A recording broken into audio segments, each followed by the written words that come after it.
Vamos lá! Hoje a gente vai praticamente desenhar a planta baixa de um futuro financeiro mais sólido. O nosso papo é sobre alocação inteligente de capital. Basicamente, a estratégia que é o coração de tudo para construir e aumentar um patrimônio de um jeito seguro e que se sustente no longo prazo.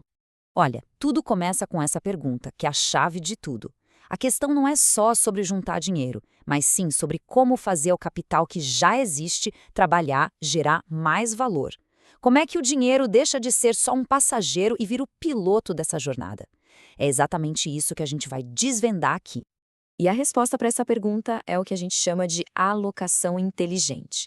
Pensa nela como se fosse, de fato, a planta da sua construção financeira. Não se trata de apostar tudo num lugar só, de jeito nenhum.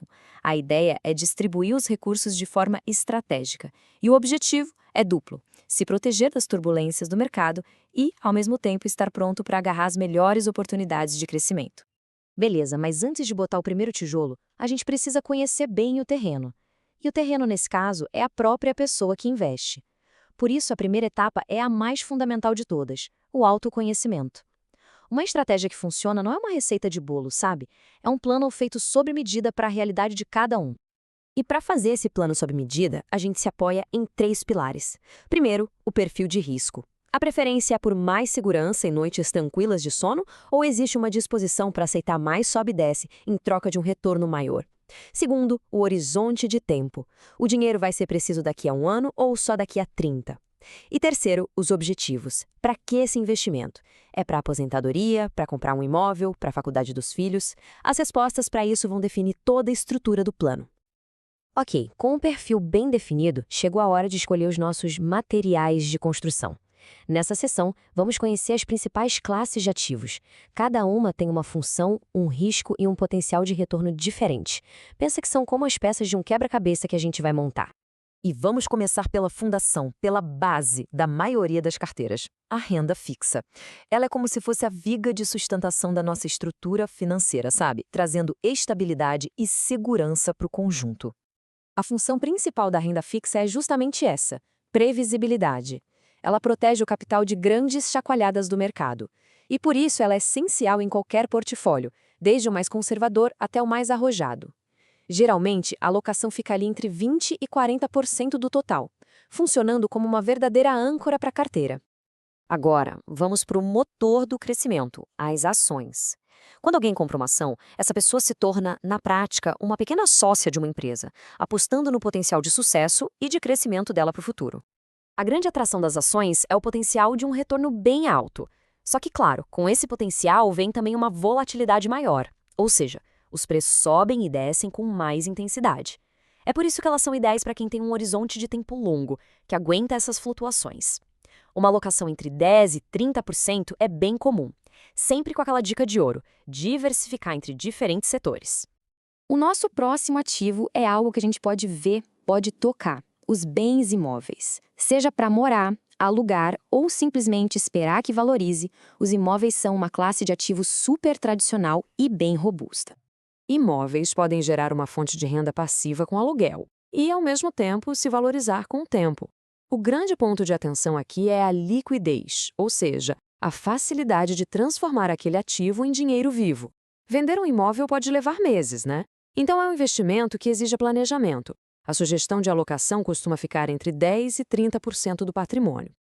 E chegamos no ativo mais moderno e, sem dúvida, mais volátil da nossa lista: as criptomoedas. Elas representam a nova fronteira da inovação financeira, com um potencial de mudar o jogo imenso, mas também com um risco na mesmíssima proporção.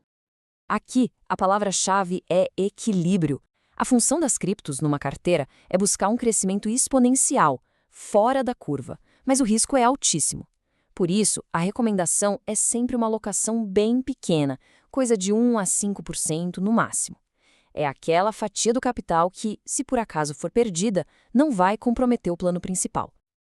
Ok, já conhecemos os nossos materiais de construção. Agora, vamos ver como a gente pode combinar tudo isso. Nessa sessão, eu vou apresentar 3 plantas baixas, ou seja, 3 modelos de carteira para diferentes perfis. O primeiro modelo é o conservador. O foco aqui não é uma corrida de 100 metros para ver quem chega primeiro no maior retorno. Não, é uma maratona focada na preservação do capital. A prioridade máxima absoluta é a segurança. E esse gráfico aqui ilustra isso perfeitamente. Olha só como a maior parte da carteira, uns 60%, está em renda fixa e títulos públicos, que são de longe os ativos mais seguros do mercado.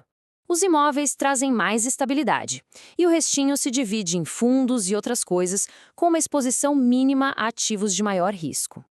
Agora vamos para o segundo modelo, o moderado. Aqui, a gente busca o melhor dos dois mundos, um equilíbrio cuidadoso entre a segurança de preservar o patrimônio e a busca por um crescimento um pouco mais robusto.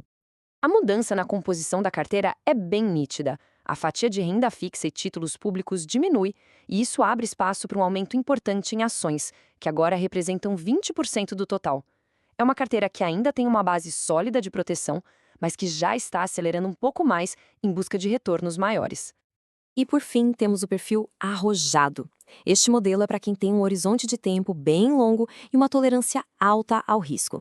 O objetivo principal aqui é um só: maximizar o potencial de crescimento do patrimônio lá na frente, no longo prazo. Olha só a mudança de foco. As ações agora dominam o portfólio com 30% da alocação, elas são o motor principal da carteira. A renda fixa e os imóveis continuam ali, mas com um papel menor, mais de diversificação do que de proteção. É uma estrutura totalmente voltada para o crescimento. Bom, construir a casa é só o começo, né? Para que ela continue sólida e valorize com o tempo, é preciso fazer a manutenção. E é isso que a gente vai ver nessa última sessão, as práticas essenciais para o sucesso contínuo da estratégia. O ponto crucial aqui é que a alocação não é uma foto, ela é um filme. É preciso fazer o rebalanceamento de tempos em tempos para manter as proporções que foram definidas. Basicamente, vender um pouco do que subiu muito e comprar o que caiu, para garantir que o nível de risco não saia do controle. Também é importante avaliar sempre os custos e a liquidez de cada ativo, e lembrar de diversificar não só entre as classes de ativos, mas dentro delas. Ou seja, não basta ter ações, é preciso ter ações de setores diferentes. E claro, o acompanhamento constante garante que o plano continue sempre alinhado aos objetivos. Essa citação resume perfeitamente a nossa conversa. Não existe bala de prata, não existe fórmula mágica. O sucesso financeiro que dura, que é sustentável, vem de um ato contínuo de equilíbrio. É a gestão inteligente dessa dança entre o risco, a necessidade de ter o dinheiro na mão e o potencial de retorno que ele pode oferecer. E para terminar, fica aqui essa pergunta para reflexão. Depois de tudo que a gente viu, vale a pena olhar para os investimentos atuais?